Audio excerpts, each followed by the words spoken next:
नमस्कार, आप देख रहे हैं न्यूज इंडिया। आपके साथ मैं हूं अभिषेक। प्रधानमंत्री नरेंद्र मोदी इटली में G7 शिखर सम्मेलन में भाग लेने के बाद अपने तीसरे कार्यकाल में अपनी पहली विदेश यात्रा पूरी करके स्वदेश लौट चुके हैं। प्रधानमंत्री ने वैश्विक नेताओं के साथ वार्ता के बाद अपनी यात्रा को भी सफल बताया।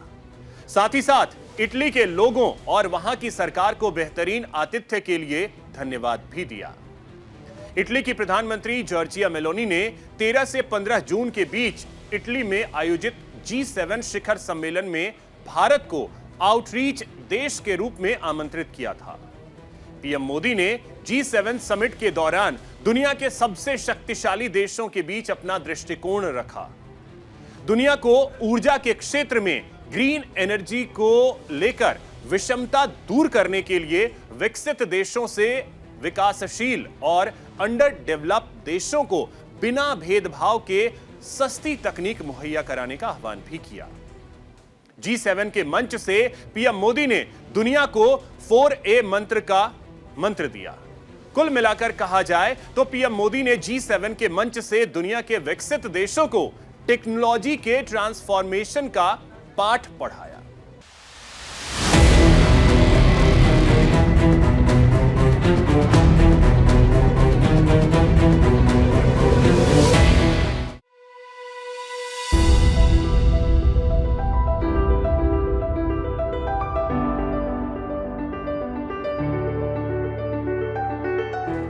भारत में डिजिटल इंडिया के क्षेत्र में आई क्रांति की पूरी दुनिया कायम है।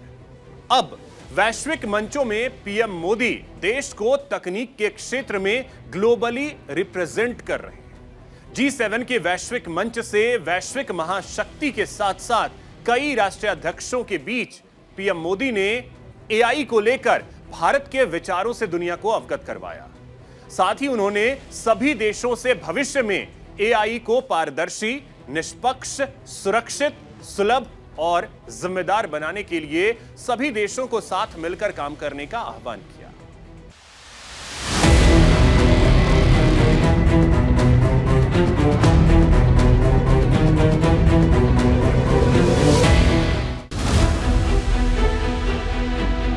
प्रधानमंत्री नरेंद्र मोदी इटली के दौरे से भारत लौट चुके हैं। इस दौरान पीएम मोदी ने दुनिया के कई बड़े नेताओं से मुलाकात की। उन्होंने कहा कि G7 समिट बहुत ही उपयोगी रहा। कई वैश्विक नेताओं से मुलाकात और कई विषयों पर चर्चा हुई। पीएम मोदी ने कहा कि विकसित भारत का निर्माण हमारा संकल्प है। भव्य स्वागत के लिए पीएम मोदी ने इटली के लोगों का आभार जताया। G7 की समिट की मेजबानी कर रहे राष्ट्र इटली की प्रधानमंत्री मेलोनी के द्वारा जिस तरीके से इटली में आए हुए विश्व के नेताओं का स्वागत दोनों हाथ जोड़ करके नमस्ते की मुद्रा में किया गया, उससे ये बात भी स्पष्ट रूप से दिखती है कि भारत के लोकाचार, भारत के रीति रिवाज, भारत की संस्कृति का जो प्रभाव है वो विश्व में कितना ज़्यादा गहरा स्थान बना चुका है। G7 का मंच और पीएम मोदी का भारत की ओर से संबोधन का इंतजार देश के साथ साथ पूरी दुनिया को था।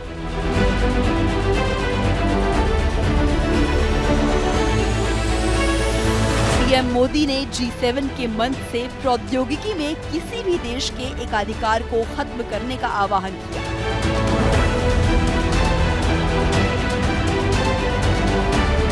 इटली के अपोलिया में G7 शिखर सम्मेलन के आउटरीच सत्र में पीएम मोदी ने कहा कि ग्लोबल साउथ के देश दुनिया भर में उपजी अनिश्चितताओं और तनाव का खामियाजा भुगत रहे हैं।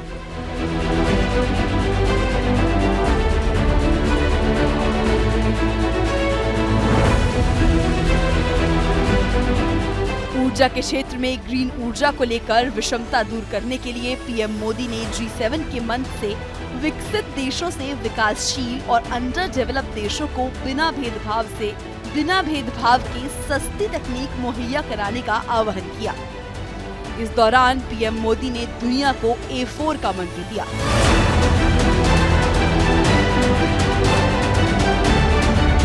अवेलेबिलिटी, एक्सेसिबिलिटी, अफोर्डेबिलिटी और एक्सेसिबिलिटी।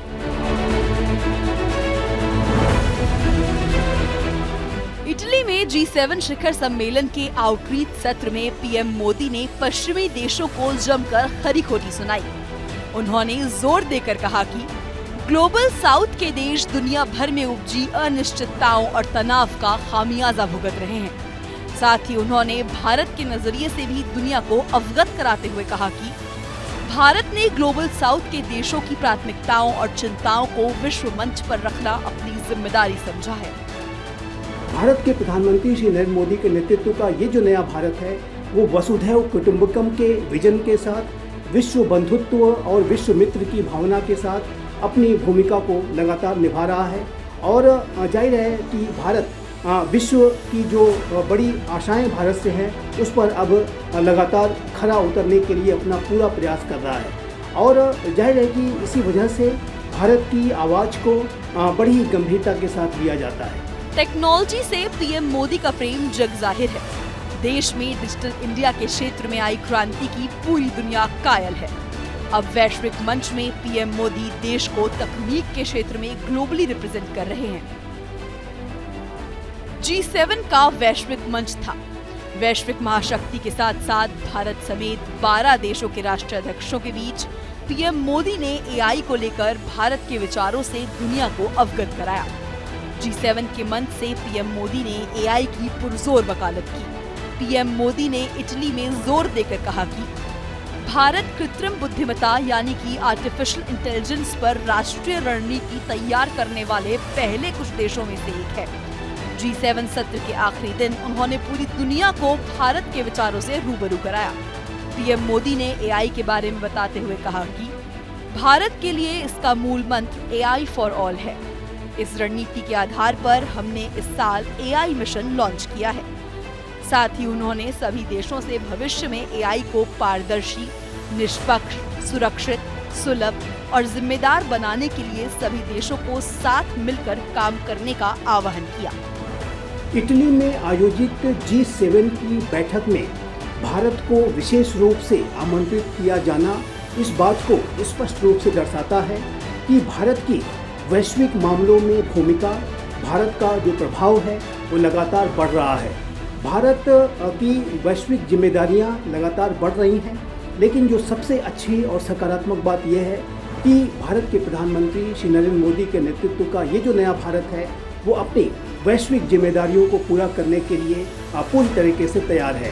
भारत वैश्विक मामलों में अपनी सकारात्मक भूमिका लगातार निभा रहा है। भारत की विदेश नीति, भारत की रक्षा नीति प्रोएक्टिव हो चुकी है। इटली में पीएम मोदी ने कहा कि भारत ने ग्लोबल साउथ के देशों की प्राथमिकताओं और चिंताओं को विश्व मंच पर रखना अपनी जिम्मेदारी समझा है। इस मौके पर उन्होंने कहा कि टेक्नोलॉजी मनुष्य को चांद तक ले जाने का साहस देती है, मगर साइबर सिक्योरिटी जैसी चुनौतियां भी पैदा करती है। हर तबके तक तकनीक का लाभ पहुंचे। कुल मिलाकर कहा जाए तो पीएम मोदी ने G7 के मंच से दुनिया के विकसित देशों को टेक्नोलॉजी के ट्रांसफॉर्मेशन का पाठ पढ़ाया। न्यूज़ इंडिया के लिए निशांत कुमार की रिपोर्ट।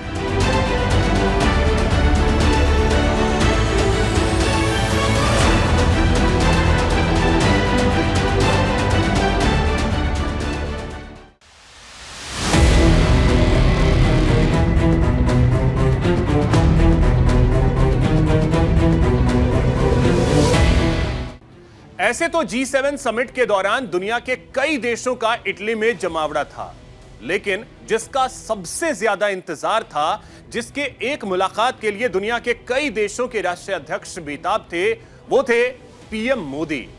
यूक्रेन हो या जापान, अमेरिका हो या फ्रांस, इंग्लैंड हो या कनाडा, भारत ने इन सब देशों से समिट के इतर द्विपक्षीय वार्ता के दौरान कई मुद्दों पर चर्चा की। मेलोनी ने पीएम मोदी का जिस तरह से स्वागत किया, पूरे देश में इसकी चर्चा हो रही है।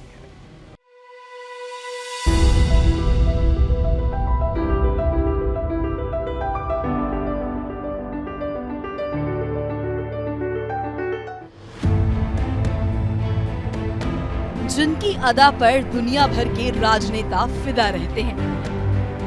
G7 समिट के दौरान वो मेजबान की भूमिका में थी।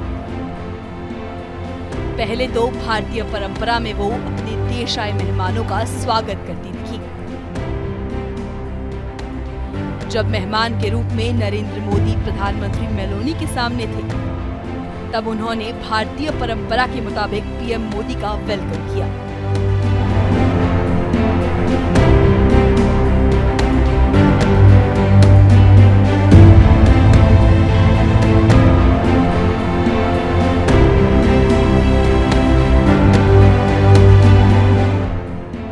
ऐसे तो G7 के दौरान दुनिया के कई देशों का इटली में जमावड़ा था, लेकिन जिसका सबसे ज्यादा इंतजार था, जिससे एक मुलाकात के लिए दुनिया के कई देशों के राष्ट्रीय अध्यक्ष बेताब थे, जो लगातार तीसरी बार दुनिया के सबसे बड़े लोकतंत्र का मुखिया चुने जाने के बाद समिट में भाग लेने के लिए पहुंचे थे। यूक्रेन हो या जापान, अमेरिका हो या फ्रांस, इंग्लैंड हो या कनाडा, हर कोई पीएम मोदी का मुरीद था। दरअसल 10 साल में उन्होंने अपने काम और आइडियाज के लिए दुनिया भर में तारीफें बटोरी हैं। यही वजह है कि G7 की बैठक के दौरान पीएम मोदी इस बार आकर्षण का केंद्र बने थे।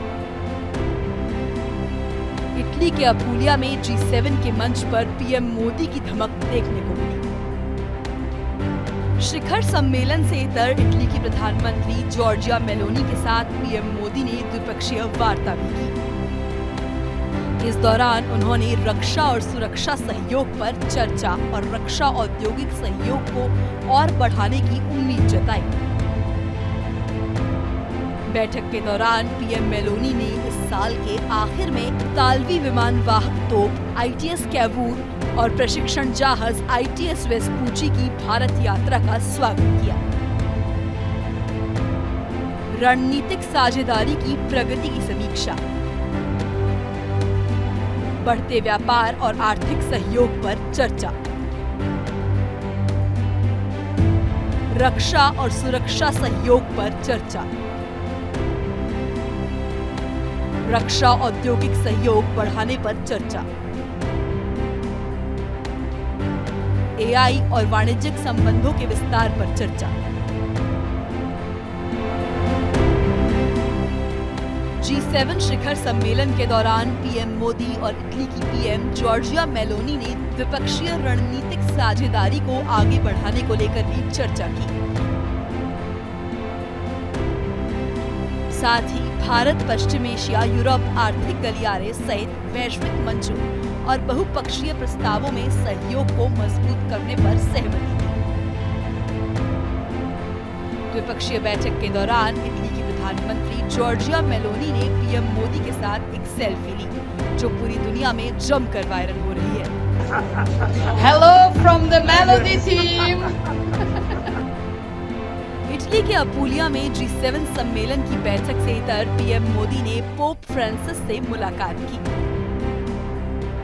ईसाई समुदाय के सबसे बड़े धर्मगुरु 87 साल के पोप से मुलाकात के दौरान दोनों के बीच गजब की जुगलबंदी देखने को मिल रही थी। पोप फ्रांसिस स्वास्थ्य कारणों की वजह से व्हीलचेयर पर थे। जब पीएम मोदी की उनके ऊपर नजर पड़ी, तब उनके पास गए। पीएम मोदी ने पोप फ्रांसिस को गले से लगा लिया। बातचीत के दौरान दोनों सहज दिख रहे थे। पीएम मोदी ने पोप फ्रांसिस को भारत आने का भी न्योता दिया। इससे पहले अक्टूबर 2021 में वेटिकन के अपोस्टोलिक पैलेस में एक निजी मुलाकात के दौरान पीएम मोदी ने पोप फ्रांसिस से मुलाकात की। प्रधानमंत्री ने वैश्विक नेताओं के साथ वार्ता के बाद अपनी यात्रा को सफल बताया।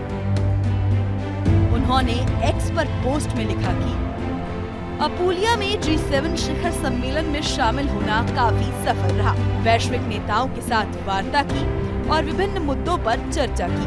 हमारा लक्ष्य मिलकर प्रभावशाली समाधान तैयार करना है, जिससे वैश्विक समुदाय लाभान्वित हो और भावी पीढ़ियों के लिए बेहतर दुनिया का निर्माण किया जा सके।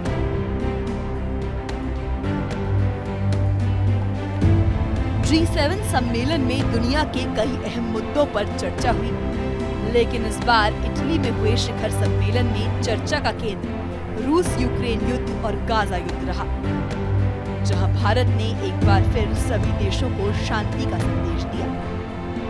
न्यूज इंडिया के लिए निशांत कुमार की रिपोर्ट।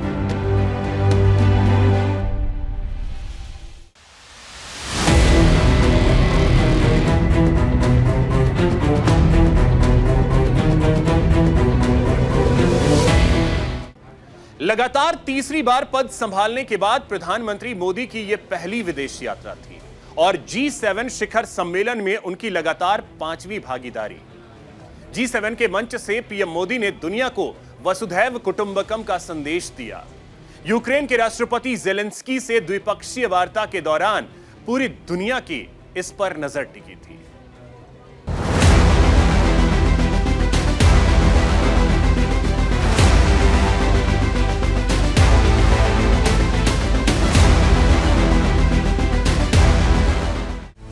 पीएम मोदी के बारे में कहा जाता है कि वे किसी भी अवसर का बखूबी लाभ उठाते हैं। ऐसे में अगर वैश्विक मंच हो तो वे भारत की अमिट छाप छोड़ जाते हैं। इटली में ऐसा ही कुछ देखने को मिला। G7 की बैठक से इतर पीएम मोदी ने अपने समझक कई नेताओं से मुलाकात की।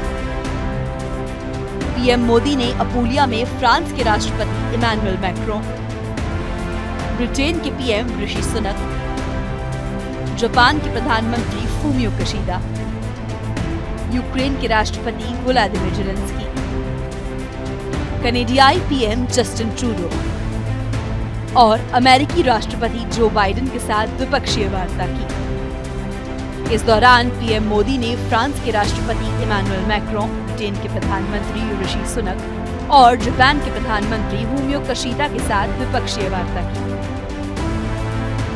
पीएम मोदी ने G7 की बैठक से पहले राष्ट्रपति मैक्रों से गर्मजोशी से मुलाकात की। पीएम मोदी को देखते ही राष्ट्रपति मैक्रों ने उन्हें गले से लगा लिया। रिकॉर्ड तीसरी बार प्रधानमंत्री बनने के बाद मोदी मैक्रों की यह पहली मुलाकात है। फ्रांस भारत का स्ट्रेटेजिक पार्टनर है, लिहाजा दोनों देशों ने अपने द्विपक्षीय संबंधों को मजबूत करने की दिशा में बातचीत की। दोनों नेताओं ने रक्षा, परमाणु, अंतरिक्ष, शिक्षा, जलवायु परिवर्तन, डिजिटल सार्वजनिक अवसंरचना, संपर्क और संस्कृति के क्षेत्रों में साझेदारी को और मजबूत बनाने के तरीकों पर चर्चा की। पीएम मोदी ने जापान के प्रधानमंत्री फूमियो किशिदा से मुलाकात की। इस दौरान दोनों नेताओं के बीच भारत में 5 ट्रिलियन येन के निवेश के साथ Mumbai Ahmedabad high speed rail परियोजना को लेकर चर्चा हुई। जापान भारत का रणनीतिक साझेदार रहा है। प्रधानमंत्री नरेंद्र मोदी ने G7 शिखर सम्मेलन से इतर यूक्रेन के राष्ट्रपति व्लादिमीर ज़ेलेंस्की से द्विपक्षीय वार्ता की। इस दौरान पीएम मोदी ने ज़ेलेंस्की से कहा कि भारत मानव केंद्रित दृष्टिकोण में विश्वास करता है। साथ ही उन्होंने ज़ेलेंस्की से कहा कि शांति का मार्ग संवाद और कूटनीति से होकर गुजरता है। इससे पहले मोदी रूसी राष्ट्रपति पुतिन के सामने यह युग युद्ध का नहीं है कहकर दुनिया का ध्यान आकर्षित कर चुके हैं। अब पीएम मोदी के नए बयान की दुनिया में काफी चर्चा हो रही है। राष्ट्रपति ज़ेलेंस्की से बैठक के बाद पीएम मोदी ने एक्स पर पोस्ट कर लिखा, राष्ट्रपति ज़ेलेंस्की के साथ बहुत ही सार्थक बैठक हुई। भारत यूक्रेन के साथ द्विपक्षीय संबंधों को और मजबूत करने के लिए उत्सुक है। भारत मानव केंद्रित दृष्टिकोण में विश्वास करता है और मानता है कि शांति का रास्ता बातचीत और कूटनीति के माध्यम से है। इटली में सबसे अचंभित करने वाली चीज जो रही वो पीएम मोदी और कनाडा के प्रधानमंत्री जस्टिन ट्रूडो के बीच मुलाकात थी। ये मुलाकात ऐसे वक्त में हुई जब खालिस्तानी अलगाववादी हरदीप सिंह निज्जर की हत्या को लेकर भारत और कनाडा के बीच विवाद चल रहा है। कनाडाई पीएम ट्रूडो ने बीते साल कनाडा में खालिस्तानी अलगाववादी की हत्या में भारत पर कई आरोप लगाए थे। पीएम ट्रूडो ने खालिस्तानी अलगाववादी की हत्या में भारतीय सरकारी एजेंटों के शामिल होने का दावा किया था। हालांकि भारत के सरकार ने पीएम ट्रूडो के आरोप को खारिज कर उसके दावे की हवा निकाल ली थी, जिसके बाद से दोनों देशों के बीच संबंधों में तनाव पैदा हो गया। उस आरोप के बाद दोनों नेता पहली बार आमने सामने थे। पीएम मोदी ने सोशल मीडिया हैंडल एक्स पर पोस्ट किया। G7 शिखर सम्मेलन में कनाडा के प्रधानमंत्री जस्टिन ट्रूडो से मुलाकात की। इटली के अपूलिया में आयोजित ग्रुप ऑफ 7 यानी कि G7 शिखर सम्मेलन में प्रधानमंत्री नरेंद्र मोदी ने कई विश्व के नेताओं से मुलाकात की। पीएम मोदी ने शुक्रवार को इटली में बोर्गो एगाजिया में G7 शिखर सम्मेलन के आउटरीच सेशन की समाप्ति के बाद अमेरिकी राष्ट्रपति जो बाइडेन से मुलाकात की। पीएम ने अमेरिकी राष्ट्रपति के साथ अपनी मुलाकात की तस्वीरें एक्स पर पोस्ट करते हुए लिखा कि राष्ट्रपति जो बाइडेन से मिलना हमेशा खुशी की बात है। भारत और अमेरिका दुनिया की भलाई को आगे बढ़ाने के लिए मिलकर काम करते रहेंगे। लगातार तीसरी बार पद संभालने के बाद प्रधानमंत्री मोदी की ये पहली विदेश यात्रा थी और G7 शिखर सम्मेलन में उनकी लगातार 5वीं भागीदारी। G7 के मंच से पीएम मोदी ने दुनिया को वसुधैव कुटुंबकम का संदेश दिया। न्यूज इंडिया के लिए निशांत कुमार की रिपोर्ट। फिलहाल आज के इस खास कार्यक्रम में बस इतना ही। मुझे और मेरी टीम को दीजिए इजाजत। नमस्कार।